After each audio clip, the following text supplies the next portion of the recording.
Doctor صاحب ایک سوال یہ ہے کہ ملک کے معرض وجود میں آنے سے اب تک لمحہ بلمحہ روز بروز سال بسال ملک کی حالات جو ہیں دگرگوں ہوئے ہیں، وہ کسی بھی حساب سے دیکھیں اور خصوصاً مہنگائی کے حساب سے.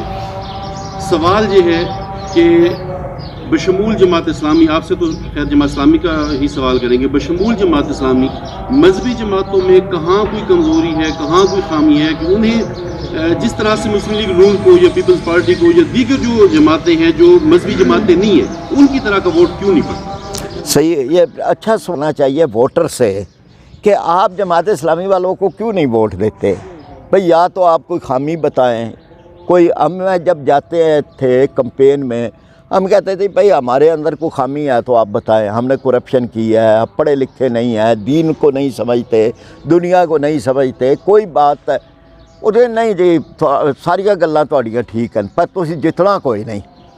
اب ہماری ایک ہی خامی لوگ نکالتے ہیں، تسی جتنا کوئی نہیں.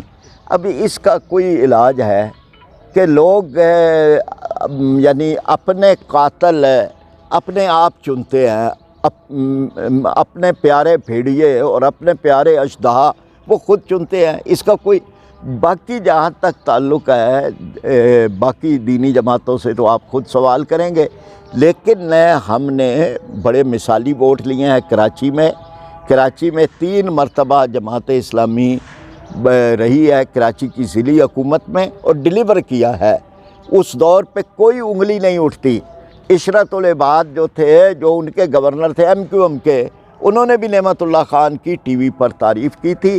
تو یہ ہم سمجھتے ہیں کہ شاید اب لوگ سمجھنے لگے کہ 3 باریاں تو ہو چکی ہیں، اب چوتھی ایک دفعہ باری جماعت اسلامی کو بھی دیکھ لیں، ممکن ہے کہ جی یہ ٹھیک رہے.